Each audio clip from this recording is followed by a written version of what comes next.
Nice to have you here. Very nice to have you here.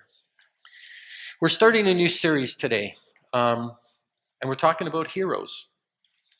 Now, we're not going to talk about the type of heroes that typically get talked about. You know, those people who, in one courageous act, do something that saves a whole bunch of people, or those kinds of Hollywood type heroes. We honor those people, and there's wonderful people that are being heroes. But we're talking about unlikely heroes. And, in our own lives, we have unlikely heroes, people that we don't expect. There's somebody in your life. There's two other types of heroes I want to talk about. There are people in your life right now who inspire you.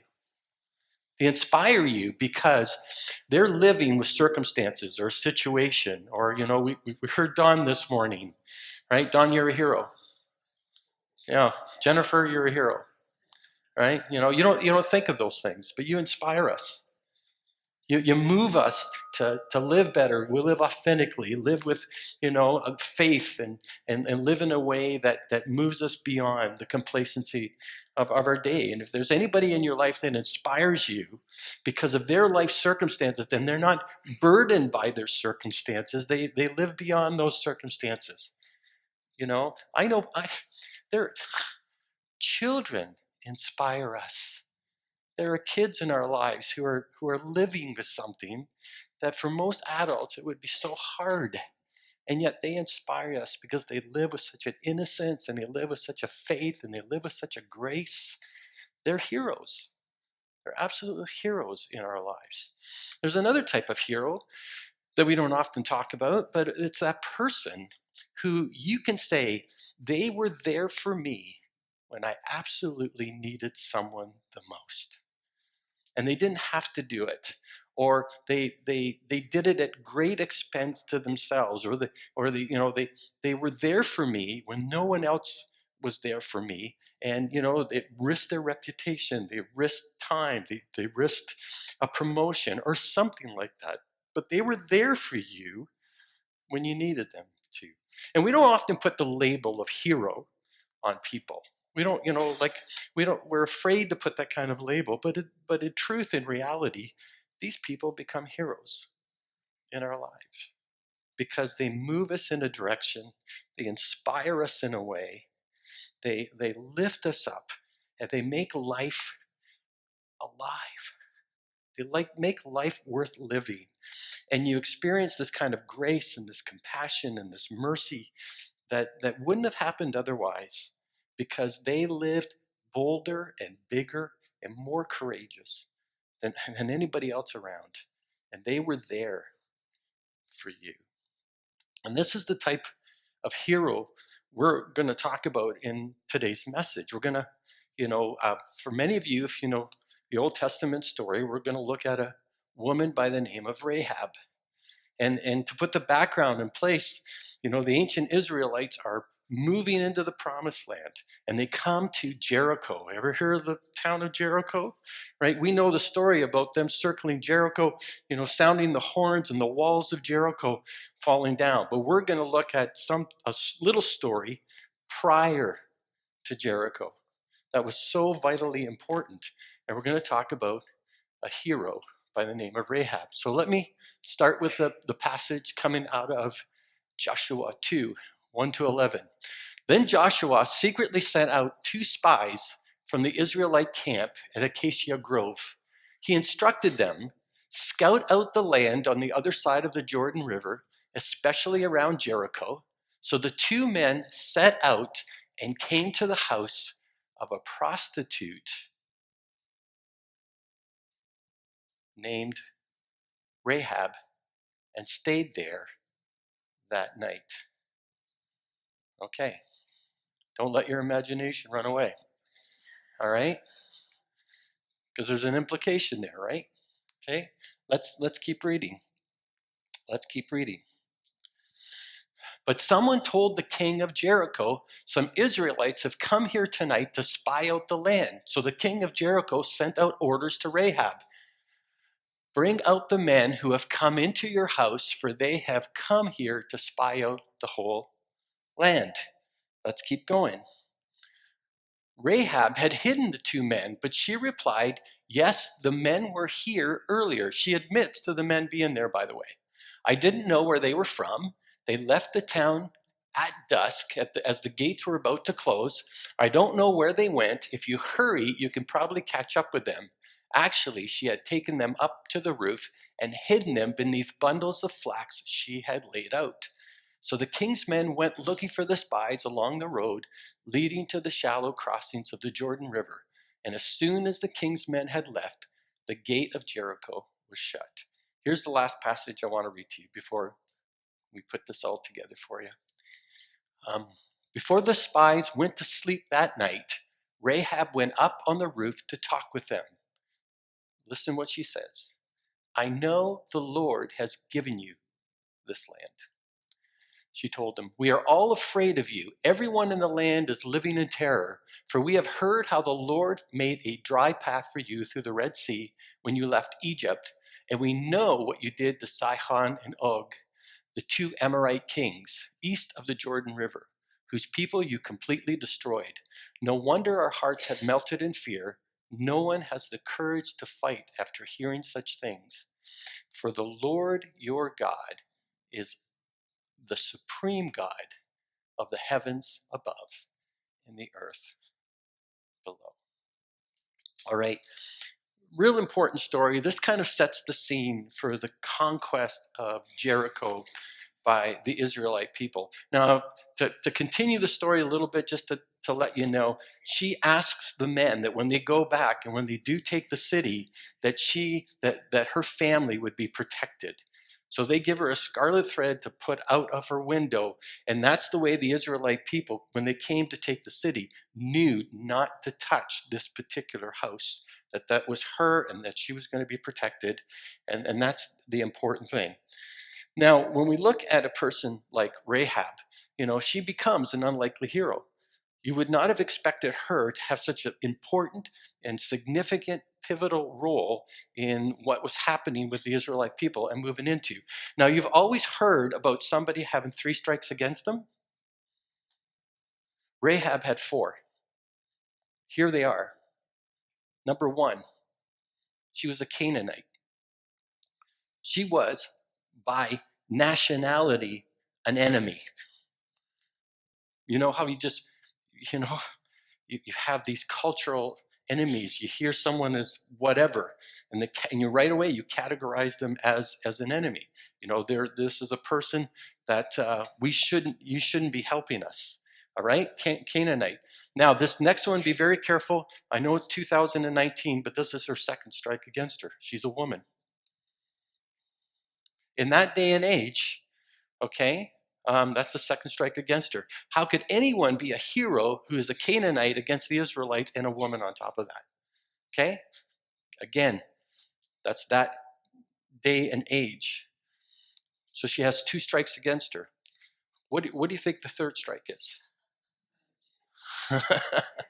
You thought I would have started with that one, right? She's a prostitute. Okay? Right? There's strike number 3. Right? There's 3 things against her. If you had told Joshua, the king of, the person in charge of the Israelites, and going into the promised land, and you're going to take over Jericho, but there's going to be this Canaanite woman prostitute who's going to make it happen for you, what would you have said? Not a chance. God's got to do something incredible, right? Here's the 4th strike against her. She's a pagan. Jericho was well known as the center of Ashtaroth worship, which is the goddess of the moon at that particular time, right? So there's all kinds of other gods that are being worshipped. So she has these 4 strikes against her as a person who you would never have anticipated being the hero in the story of the Israelites coming into the promised land. God has this way of working with people that we would not expect. And not only that, she becomes a hero. Here's what she does that is so powerful for us to remember. I think there's three really powerful aspects about this story that bring out the hero in her that we need to remember. This is one. The first thing is something that we often forget, is that she demonstrates the difference that one person can make.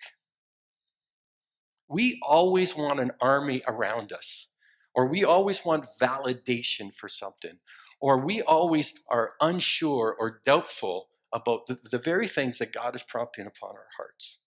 But the reality is, many things in life do not change unless one person has the passion and the heart to change it. That often in the Bible, God moved one person to start, the path towards that, right? Um, I was a geeky kid before geek was popular. Can I say that? Like when I was a kid, I used to write to NASA, okay? And they used to send me books of every Apollo mission. Like I still have them. I bet you they're worth a fortune, actually, now that I think of it. Um, but that's, when all the kids were out doing stuff, I was reading books on space travel. Okay, that's how bad I was.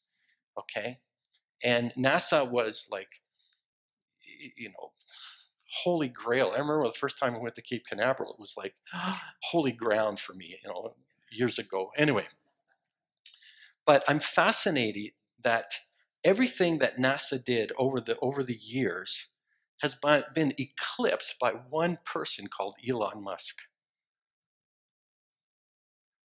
Like, how is it that NASA has never landed a spaceship on dry ground? They always had to throw it into the ocean. But he comes along and suddenly they're landing on dry ground. Why is it that they gave up going to the moon, even though that was amazing, and they were supposed to go on to Mars, but all of that cut off? And then now you've got one man who's putting all of this together and doing that. Do you realize, you might not be a geek like me and all the space travel and all this kind of stuff. I celebrated the 50 years of the moon landing. It was one, I had a party. Nobody came. You ever had one of those parties, like, at your birthday and nobody comes, right? Yeah, you would have come? Okay, all right. It was just one of those things. I know I'm celebrating and all that.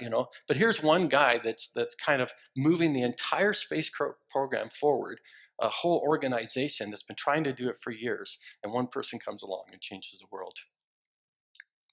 Where would electric cars be?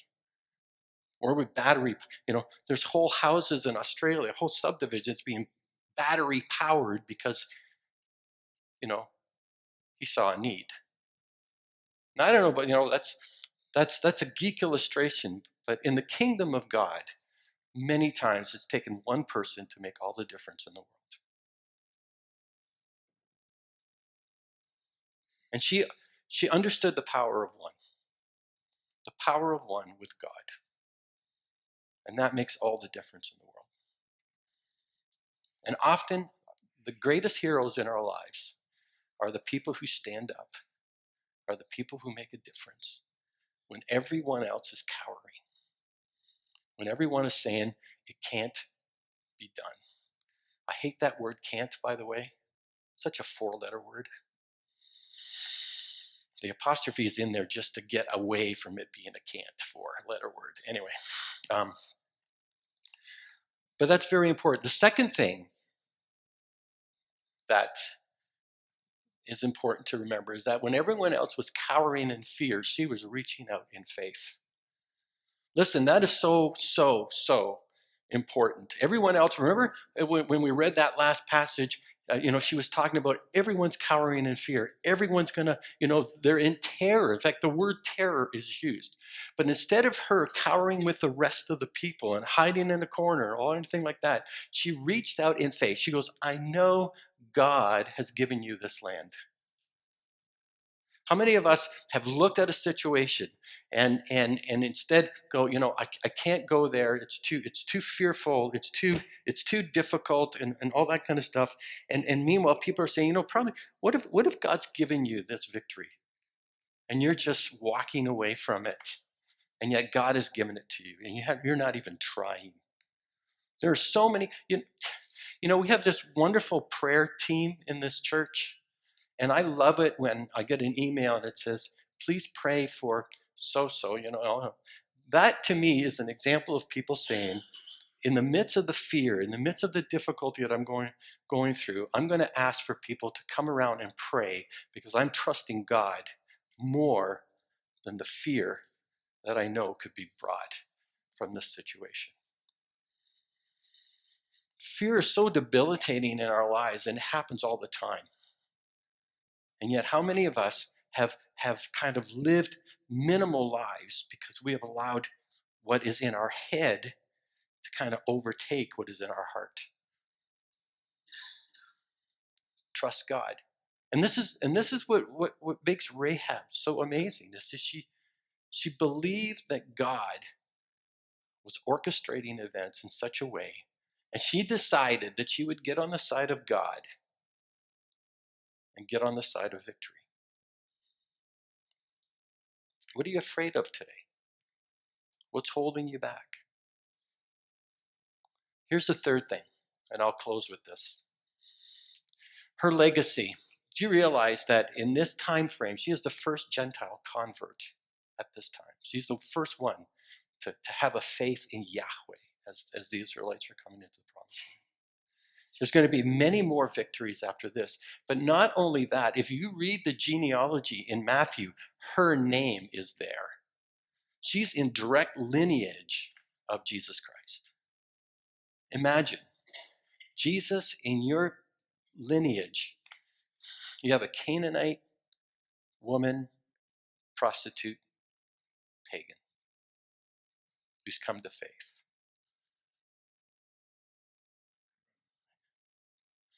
See, when the grace of God invades a person's life, in a moment of necessity, they often become an unlikely hero. Because they inspire us in ways that become a catalyst for the plan and the will of God to move forward. And that's amazing. Can I tell you how many people in this congregation are heroes to me? You may not think of yourself as a hero, but you have so many strikes against you, or you have so many things going on in your lives where people would say, but I watch you in your faith as you give it over to God. I watch you with things that would debilitate other people. And I watch you live in faithfulness, trusting God in the midst of the fear, in the midst of the difficulties, in the midst of all of that kind of stuff. And in a way, you become a catalyst for God doing great things in your lives, even though you would never have asked that, whatever you're experiencing for yourself. But it's amazing because there's so many heroes in this church. Unlikely heroes, but certainly people that inspire me and give me hope and make me want to live with expectation of what God can do.